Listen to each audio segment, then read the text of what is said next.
ইয়াতে government of আছামৰ পৰা প্ৰতি বছৰে কৰি আছে লাষ্ট 1-2 বছৰে হয় তো এবাৰো সামাৰ ভেকেশ্যন ৱৰ্কশ্বপ কৰিছে স্কুলত এতিয়া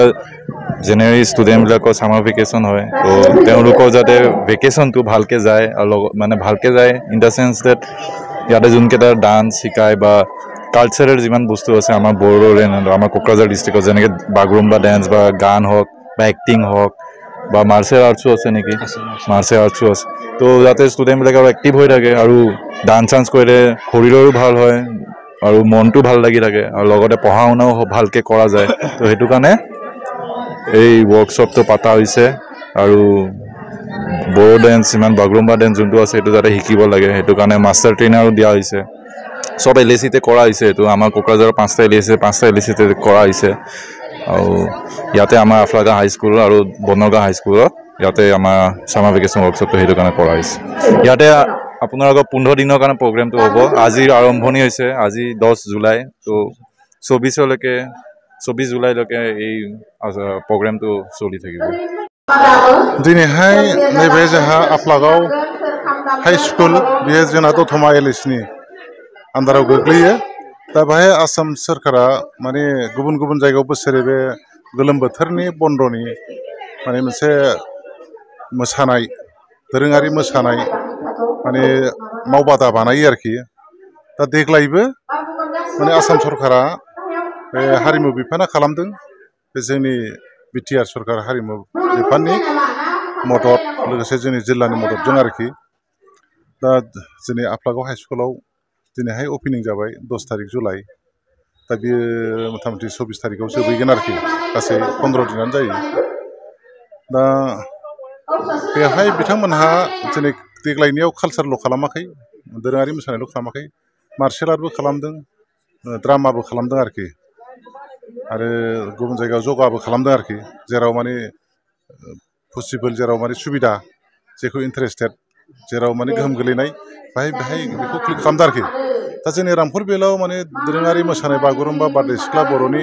फक जेनाखि ख्रिस्टि मोसानाय बेवहाय गोदोनिफ्रायनो नांथाबनाय हिसाबै बा मावबोनाय हिसाबै बिथांमोना बाहाय बागुरुम्बाखौनो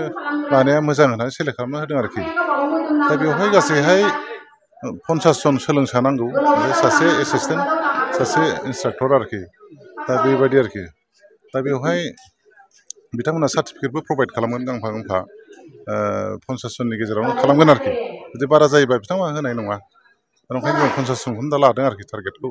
नङाबा जों बे 10,000 मोसानाय खोथा दंमोन नालाय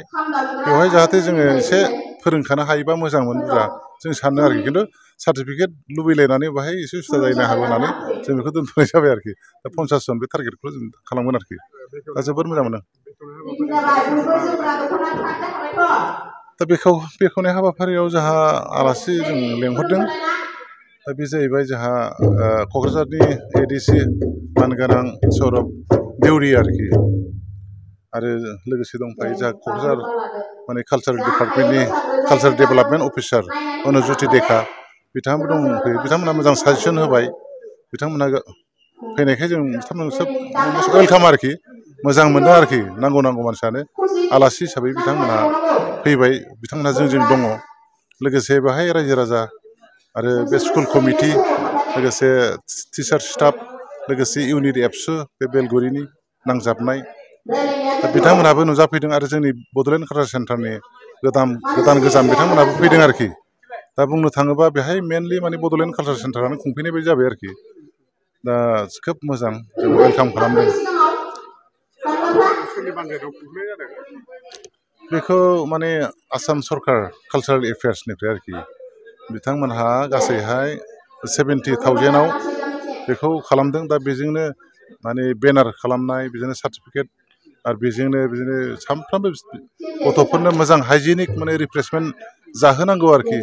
बेजोंनो बे एसिस्टेन्टनो होनाय बेजोंनो इन्सट्राक्टर माने होनाय बेजोंनो मेकआप जाजोबनांगौ आरोखि आरो बिदिनो क्लजिं सेरेमनि आरो अपेनिं सेरेमनि बे खरसाजोंनो जाजोबनांगौ आरोखि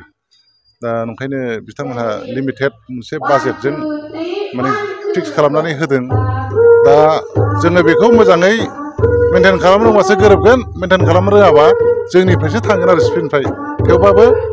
जोंहा ओरैनोबाबो बेखौ खालामखानांगौ हिसाबै गभर्नमेन्टआ हरदेरनायाव जों जोबोद गोजोननाय दं आरोखि जों मेकआप खालामगोन नांगौबा जोंनिफ्राय गारदेरनानैबाबो जों बेखौ मोजां खालामनानै मोजां रोंहोगोन आरोखि